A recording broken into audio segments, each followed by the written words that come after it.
40 to 60 billion dollars goes unused in potential charitable giving. This is according to AP News, Double the Donation, Well Aware, and a large number of other organizations that are letting people know that unrealized donor intent is not happening. There are $230 billion in donor advised funds on an average year, and only about 52 billion of that is actually given to nonprofit organizations. Billions in corporate matching is left on the table, whether that's an individual not knowing they have the ability to match their gift with the company not sharing that, or someone giving and not actually getting that match. And then there's unused tax credits. So a lot of the times what's happening is people have the ability to give money in order to receive tax credits, but they don't do it. That's where an Enduring Legacy comes in. So I am a philanthropy consulting agency focused on the problem that people want or need to make a charitable gift. There's all this opportunity out there, but they don't know where to start and they don't know how to do the research on where to give. So yesterday I went out, I talked to 17 different people. Of those 17, 15 had donated before. Most of them small, most of them to GoFundMe, local organizations, PBS, St. Jude's. Small amounts. But when I asked them if they had ever taken pause on giving to a nonprofit organization before, 15 out of the 17 said they had. There wasn't enough information out there. They felt like there was potential bureaucracy. How was the money being spent? They were unsure and uncomfortable with moving forward. Of those 17, 14 said they needed more information, but they didn't know where to get it. One I interviewed in the library, she was comfortable with research. Everyone else, not so much. That was on me. So, an Enduring Legacy supports individuals and families who want to donate to nonprofit organizations by reducing giving paralysis and helping them establish a plan. When I was looking at this, I developed a number of services that could benefit this. So when I'm looking at consulting, I'm looking at doing that one-on-one with an individual or a family, helping develop curated giving guides, providing them with strategic guidance, nonprofit coordination, impact assessments, and more. My go-to-market plan is to first go to financial advisors, because more often than not, they're the ones making the recommendation that an individual should be looking at a charitable donation for tax benefits. Next is tax accountants, who are doing the same thing, and then estate lawyers, who are looking at the beneficiary side. A lot of the times individuals are interested in adding someone to their will or as a beneficiary of their 401k, but they don't know where to start. Next step could be mass market, and that's looking at online services, app development, certifications, accreditation, and looking at evergreen income coming in, such as going forward and allowing people to do this type of service work, everything that I've listed here, without the one-on-one consulting, but just having it go through. I did a competitive analysis. What I found is that an Enduring Legacy is the only organization with value-based giving, personal guidance, long-term legacy planning, emotional clarity in giving, impact awareness, and the ability to identify giving in honor of people or in memory. Financial advisors, a little lighter colored. A lot of them can do something along those lines, but usually not that in depth. They're not able to actually give recommendations. Tax accountants and CPAs, places like TurboTax and H&R Block, none of it. Charity Navigator and GiveWell, these are online platforms that can meet a little bit. They provide some information on value-based giving as well as impact awareness. The closest we get is with donor advised fund providers who can do some investment-based giving. Financial projections. So I looked at one of those. I looked at my first go-to-market plan. I looked at financial advisors. What you can see is, if we go to the big picture, there are about 30,000 clients in the United States who go to a financial advisor. If I were to work with 1% of them, providing a service at $1,000, that puts me at 30 million. If we look close to Cedar Rapids, Iowa City, about 300 clients, 300,000. Again, looking at 1% of individuals, and that is me. So I am Emily Zimman. I am the founder and CEO of an Enduring Legacy. We help people give smarter, engage deeper, and create a legacy worth leaving. Ta-da. All right, judges, you got 5 minutes for Q&A. Yeah. I would like to know what your target audience is. Like, you know, there's some big dollars, big pockets out there, and then you talk to a lot of people with kind of smaller pockets. Yeah. So like, what's your kind of target? My target is mainly individuals and families who are having a major life change, right? So someone who is retiring and they're getting a payout. Maybe they established a business and they're looking at selling it. There's someone who wants to invest because they're looking at making a major gift somewhere.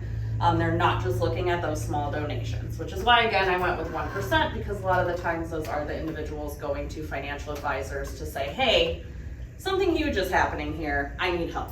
So, does that answer? Do you have a Yeah. dollar figure in mind? For, Like just kind of for that individuals? I set do not. target? Okay. Mm-mm. No, because my fee for service, I'm looking at around $1,000, so that's pretty accessible for most people, so it's really gonna depend on where they are interested, like, in making that investment, or whether they wanna take that on themselves, or they wanna lose money in taxes, or just let their money sit in a donor advice fund. Yeah, Thank you. so, no, thank you for the question. So, go ahead. No, go Fight ahead. it out. You said 30,000 people use advisors. Yes. Is that the state? So if we go back and look at it, so 30,000 in the United States is 1%. 30,000 is 1%. Yeah.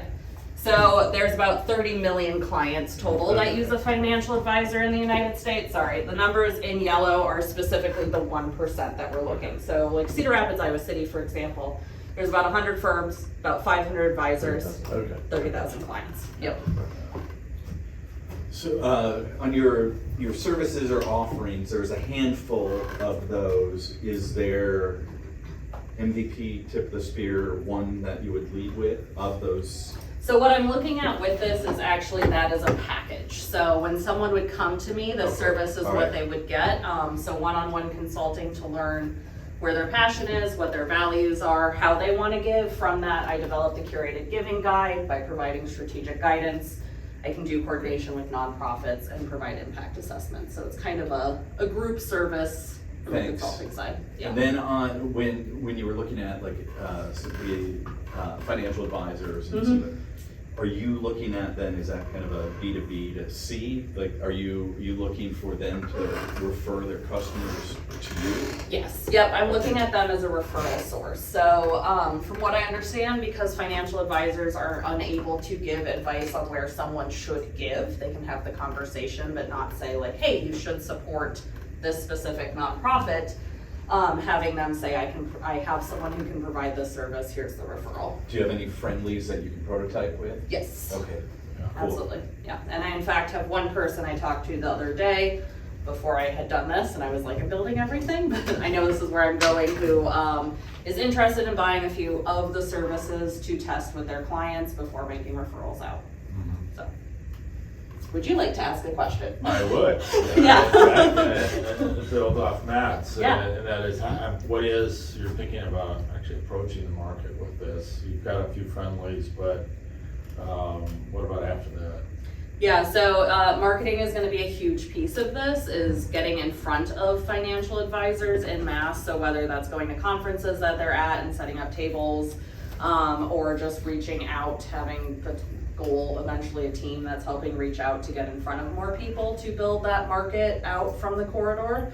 I'd like to get to the point where it's a national offering that I have, before moving to like the mass market side of things. So in the works, but that's the goal, is to get in front of as many as possible. You're focusing on those advisors though, rather than actually trying to find the individuals themselves and approaching them? Yep, correct. Mainly because although that could be an opportunity for me, I think that's a much harder market to get in front of, because that would be a lot of curated advertising or different things along those lines. But even then, the person has to make the decision to sign up for the service.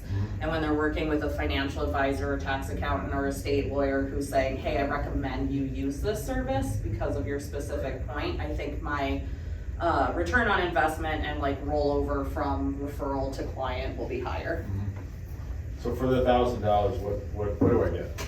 Yep, so you get that full service. So the one-on-one consulting, so sitting down for an hour of doing discovery, providing you a curated giving guide. So I would learn about like your values as a person, your passion, and I would provide you with 3 to 5 nonprofit organizations that I felt matched that, and also matched the impact you were looking at making. From that, I would provide strategic guidance on where I thought you should give and how you should give, whether that's becoming a major donor, a monthly donor, an anonymous gift based on, again, your values. And then provide the coordination. So the warm handoff, the ability to say like, hey, here's this individual who's interested in giving, they'd love to sit down for coffee and learn more, provide that, or be the intermediary at all times, depending on the person's interests. So it would be kind of a one-time essentially interaction, we wouldn't be talking in 5 years again, or every month?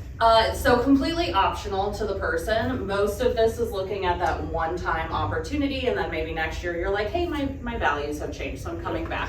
For individuals who want the opportunity to have an intermediary at all times, then I'd be looking at a retainer-based service. Okay. Yeah. All right, that's it. Thank you very much.